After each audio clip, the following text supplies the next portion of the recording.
Well, hello over there, everybody. Just getting everything set up here to finish going live. So just bear with me 1 second.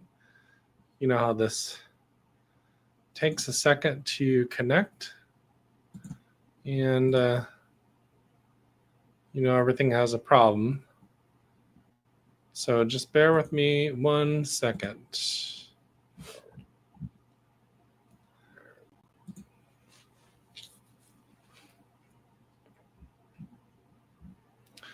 I think one of the biggest problems with setting things up is all the technology and all the things you have to get go in order to get a stream, which is one of the reasons why I've slowed down on stuff, because it's always a pain in the butt. But I had some people asking me why I hadn't done anything in a while, so I just decided to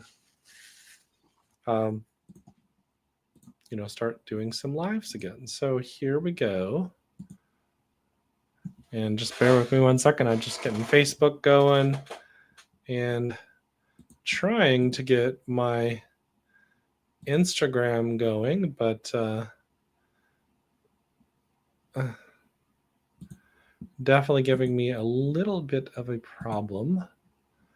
Well, anyways, it says that I'm live, so I'm going to believe it. And anyways, we will just start from here. Well, hello, everybody. Thanks for checking this out. This has been something that has fascinated me for a very, very long time. And for some of you guys don't know, I've studied spirituality for a very long time, for probably about 28 years now. And I started off, honestly, when I was a kid, and I used to have to go to church every Saturday. Actually, we went on Saturdays. And to be quite honest with you, back in those days, it was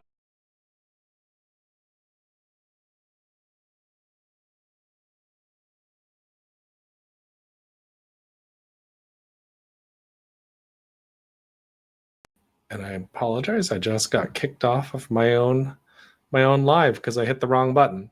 But anyways, I was telling you guys a little bit of a story about how I got started in my spirituality. And honestly, it started off, like I was mentioning earlier, when I was a kid. And so I used to have to go to Bible studies and, all that other kind of stuff. But then I wanted to search for more. I'm just one of those types of people. If you know me, I don't really accept people's answers. If they tell me, oh, that's just the way it is, I'm probably going to, laugh at them. You know what I mean? It's just not my thing. Um, so it's just not my thing to go and really believe other people. And when I was a kid, I went to the pastor of my church and I said, if God has always been there, then where did God come from? And, they were annoyed with me.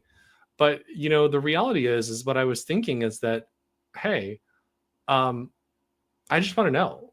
And so they just really couldn't answer that question. And here's the reality. I don't really think people will say, well, you have to have faith. And that's true. Faith is a very powerful tool.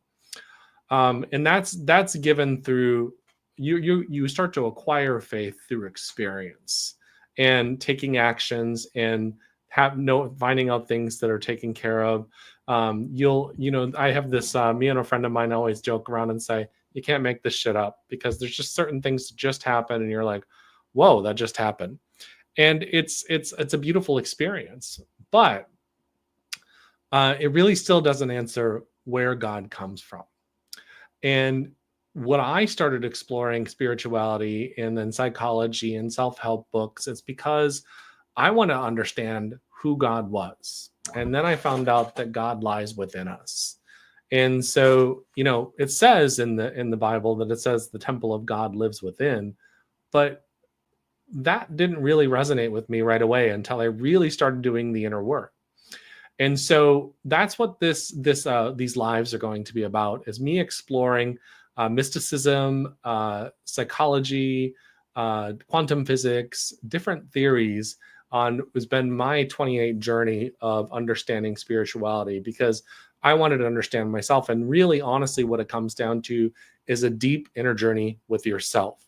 But I get fascinated by symbolism, mysticism, and all that kind of stuff, which is what I'm going to dive into right now. So I'm going to go ahead and pull up my screen here really quick and share my screen. And just bear with me 1 second. I'm almost there. And, then it's just going to put me off to the side here, and then we will jump right into this. And we're just going to call this the mystic path to soul illumination, because that's what it's all about. It's about the heaven is within you. And, it's just one of those things. And one of the things that I've really discovered is that we live very much on the outside of ourselves. We look on the outside of ourselves for acceptance. We look on the outside of ourselves for happiness. We look on the outside of ourselves for joy. And none of this material, for some of you, this material is not going to be new.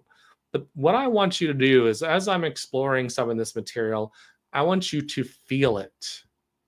And when you feel it, that's different, because what ends up happening is we only think of it with the logical brain. And incidentally, you can't logic your way into heaven. It just doesn't work. And so, but we're trying to make sense of things. And so as I go through this, even if it's not new to you, I want you to really just to kind of feel this and think about that, because it's both hemispheres of the brain that we're going to be talking about. So going on, and this is just kind of explaining that introductory. This just kind of gives you an explanation of what I'm going to be doing.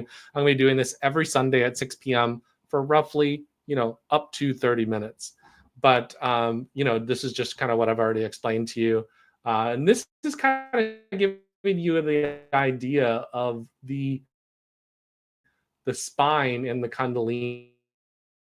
And this is looking at the brain and the actual Kundalini, and this is your electromagnetic field, or some people would refer to it as the aura. It's the same thing.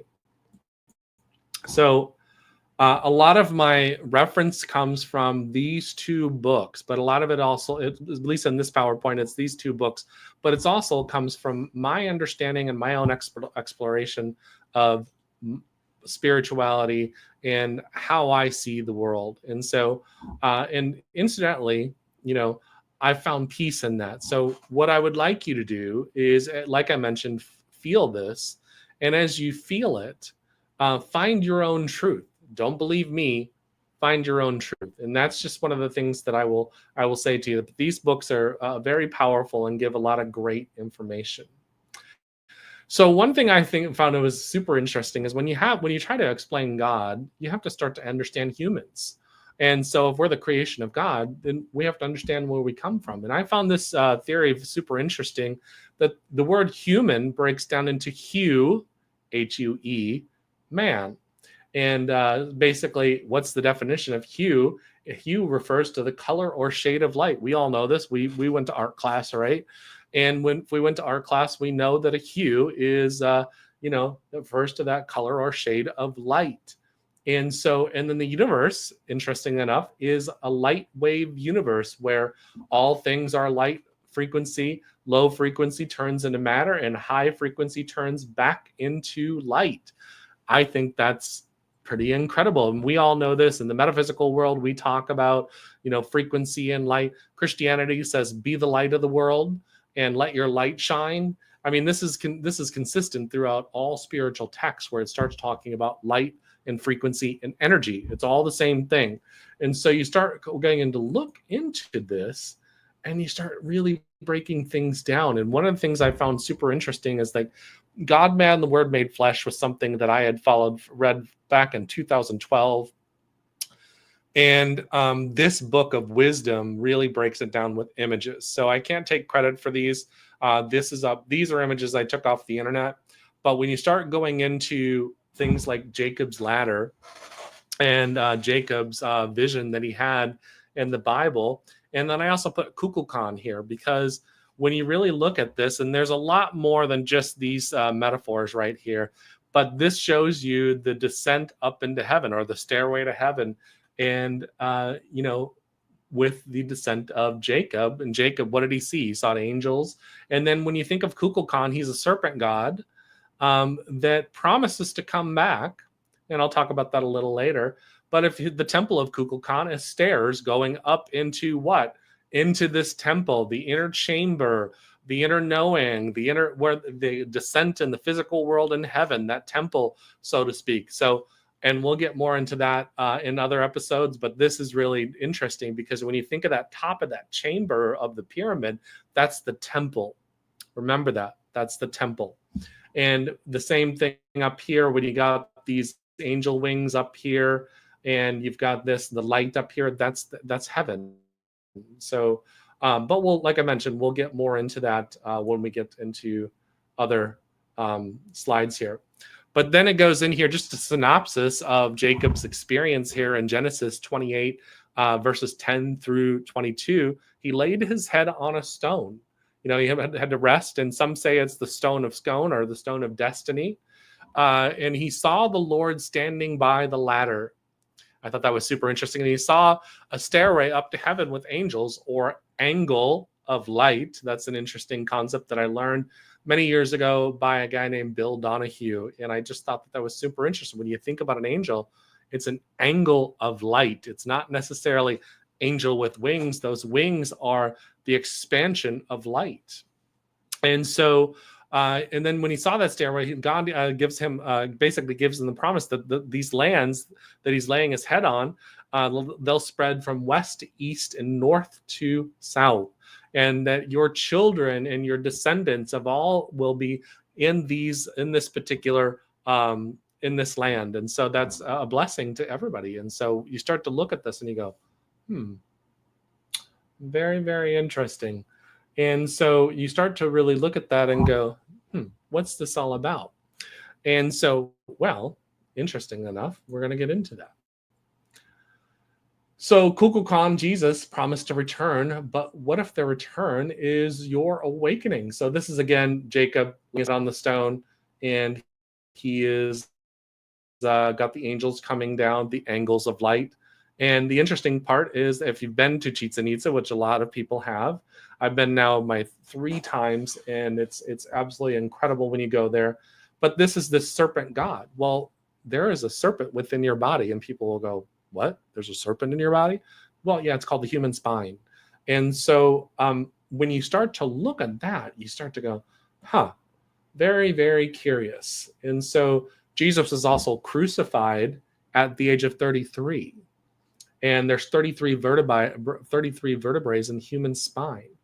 And so when you kind of look at this and we start to look, and most of us, and especially in some of the spiritual texts, a lot of us know about the pineal gland, the pituitary gland, and that whole area of the brain. And we've heard people talk about it. It's not new. But what I want you to do is, this is showing here a picture or a statue of Yahweh. And it's very similar. That throne of God is what? This portion of your brain. And so then when you start going into this and you start looking at the spine, Jacob's ladder, and then you start to look at how this looks. You got the masculine and the feminine, the right and the left hemisphere, the electric and magnetic, and you got the Ida and Pingala. And so this is the pituitary gland and pineal gland. And so when you start to look at this and you start to realize that these two energies have to come together in union, it's like a marriage, so to speak, with a marriage within. And what ends up happening is our whole world is divided, and it's divided amongst all of us. We argue about the smallest little things. And if you don't believe me, just go on social media. You'll find people arguing about something. And they accuse people of whole groups of people. This group of people is what's wrong with the world. This group of people, because these people need to wake up. These people need to do this. These people do. And it's never looking at ourselves. And when you say that, well, we all are a part of this. I'm not a part of this. I would never cause this. No, I'm not. But the thing is when you don't look within, and the temple of God is within, and when you don't build that relationship with yourself within, then you're not going to know how to be in flow with the energy of everything that is around you. And what ends up happening is we have these experiences, and then when we're constantly at odds, our energy is all over the place.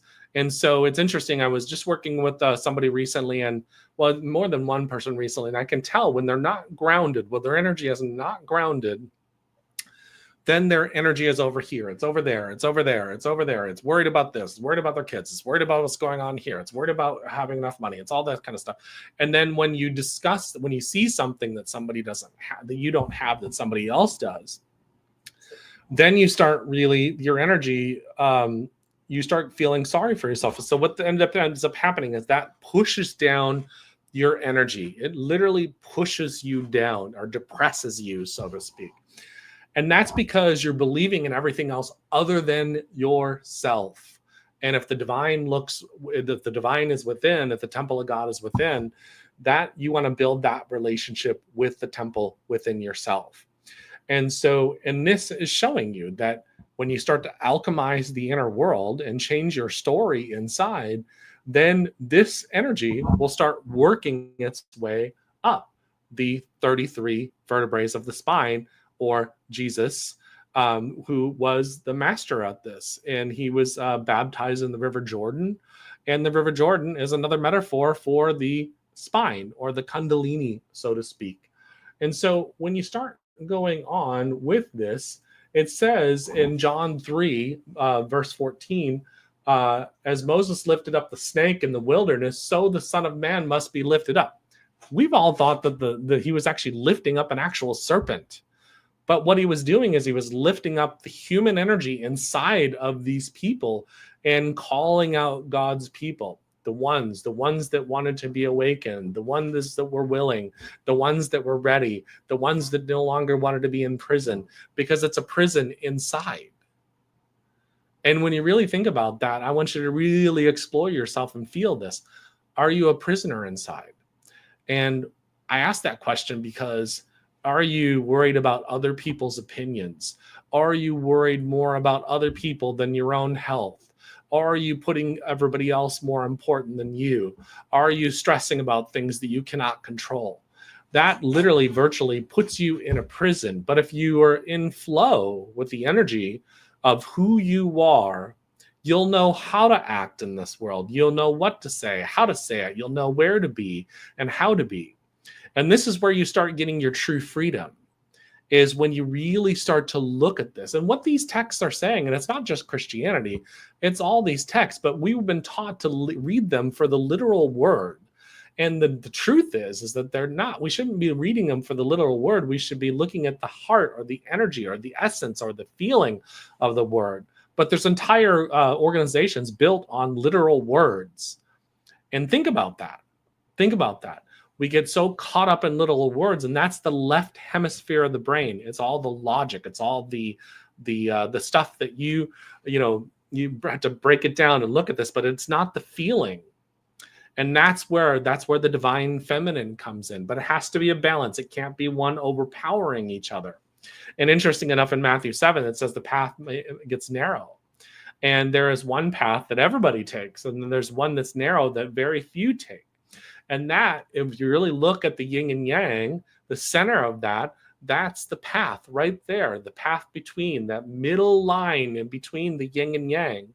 And that, because you're now balancing within that. You may fall to the one side a little bit. You may go to the other side a little bit. But the reality is, there's a force within you that's always got your back. That's always got your back.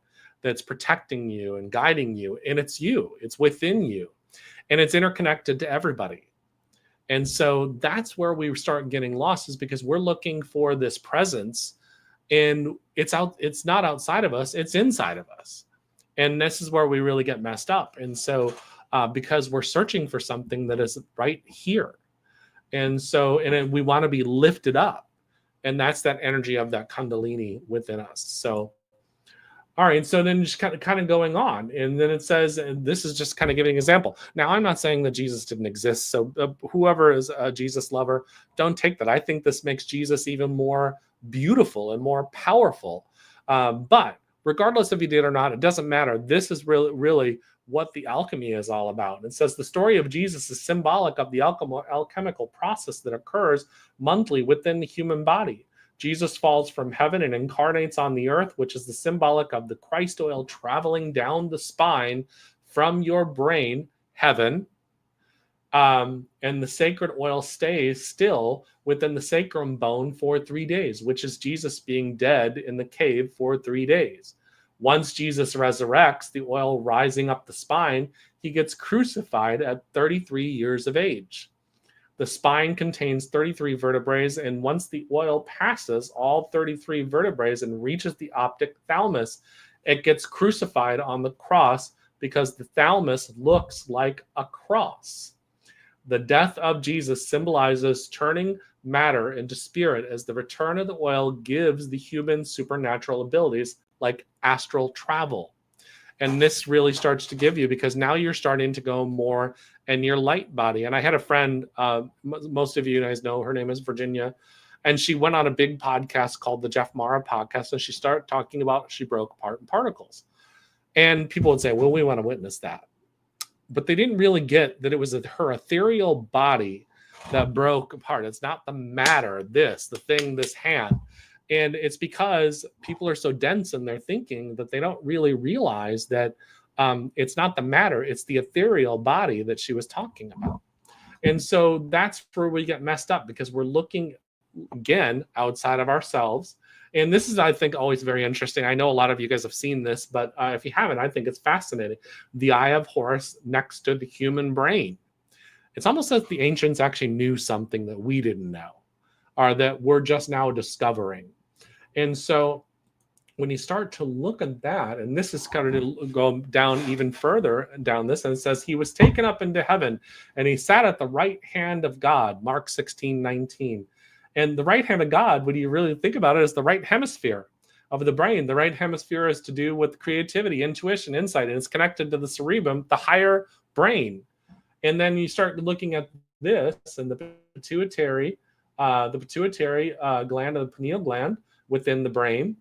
The pituitary is the moon, the female, the magnetic side, and it's also the milk. And then the pineal is the honey, the sun, the male, and the electric. And so the land of milk and honey, when you think about that, that's the promised land that's within your actual brain, in your mind. And interesting enough, they found out in Newsweek magazine, and it came out in like 1994, they said that the pineal gland secretes a oil or a fluid, and it's called melatonin. And so, and that appears to help people become looking more younger, and helps you with them sleep, and it helps them with rest. But what ends up happening is, if your mind is so twisted and so bent up on all your worries and all your fears, remember, false evidence appearing real, fear. And so what are you going to serve? You can't serve two masters. You can't serve fear and you can't serve love at the same time. So, and some people will say, well, that's really hard, Jeremy. And I said, no doubt, no doubt. And what will happen is the universe and God will take you on a journey that will literally take you and show you how to get stronger in this. But what you have to do is you have to constantly be in that communion of gratitude and understanding, and start taking better care of your temple. And so why do we not take better care of our temple? Well, personally, I made everybody else a priority other than myself. And so one day I was in meditation, and my inner world said it. You made every single person, every single circumstances, everything else a priority other than me. I want you to really think about that. How often have you made other people and other experiences more important than you? And it says, thou shalt have no other gods before thee. And if the temple of God is within, why would you make anything more important than you? I'm not talking about the flesh. I'm talking about the divinity within. And that's where people get really messed up, is they are still looking outside. They think that God is some being in the sky that's casting lightning bolts down you if you sin. It's not what God is. It's an energy. And so then if you really start to look at this, I think this is super fascinating. But I've always thought this is the goddess Maat, the Milky Way galaxy, Da Vinci's Perfect Human. This is the human electromagnetic field, which I think is wonderful. And it's interesting. Crucifixion, Charles Fillmore of the Unity Movement, said that when you crucify, you amplify it 1,000-fold. But I really want you to think about that. Jesus is there on the cross. He's got his arms out. And, some people, somebody said to me recently, well, that didn't really happen. And I'm like, it doesn't matter. It's the metaphor of your arms out and his feet down, and he's looking up. And then he says, Father, forgive them, for they know not what they do. That is a metaphor of him letting go. Letting go. So what is he letting go of? He's letting go of all the opinions. He's letting go of all the things that blocked him from reaching his full potential. He was letting go of all of his attachments to everything. Now, letting go of attachments didn't mean he didn't love people. He loved them greatly. He was just saying, I'm no longer going to be bound by this world and my attachments to it. And so in that moment, he literally amplified himself. And it was the death. And when it went into here under the 33rd vertebrae, when it went up, it hit the pineal gland and it secreted the Christos and illuminated him. And he became Jesus of the Christ, much like Buddha when he went into Buddhahood, or Siddhartha when he went into Buddhahood. And Siddhartha, if you remember, had to sit at the Bodhi tree and face everything in himself. The same thing with Jacob. He had to wrestle. And then eventually Jacob became Israel. And because God said, from here going forward, you'll be known as Israel. And then it breaks down to his 12 children, the 12 tribes of Israel. So what these spiritual texts are about, and this isn't about, because people will argue with you and say, what do these people really exist? It doesn't matter. That was in the past. We're looking at the metaphors and the lessons that were left in these texts that help us illuminate who we are. And then some people argue and they'll say, well, the Bible's been altered and these spiritual texts have been altered. You're absolutely right. They have been altered, but you can't alter the inner workings, because here's the interesting part. The one rule in the universe is the truth has to be told somewhere, because God's children, the energy of God within, the truth has to be there somewhere for us to find the truth about who we are. And we're a lot more than we think we are. So I'm going to get deeper into this each week. I hope you enjoyed this. And what I would like you to do is this week, I'd like you to take some time just for yourself. Part of this alchemy is to be quiet and to understand who you are. Take 5, 10, whatever minutes, an hour, however much time you have in your busy day to spend time with just you. Now, why is that powerful? Because that's when you have to sit at the Bodhi tree and you have to face who you are on the inside. And when you do that, then yeah, sometimes it's going to be very scary. Sometimes it's going to be very hard for you. But the truth is, you will find more joy and more happiness, and that journey that you will take will be such a blessing in the end. Much love, everybody. And thank you so much for hanging in and tuning in with me. And I'll see you next week. Bye-bye.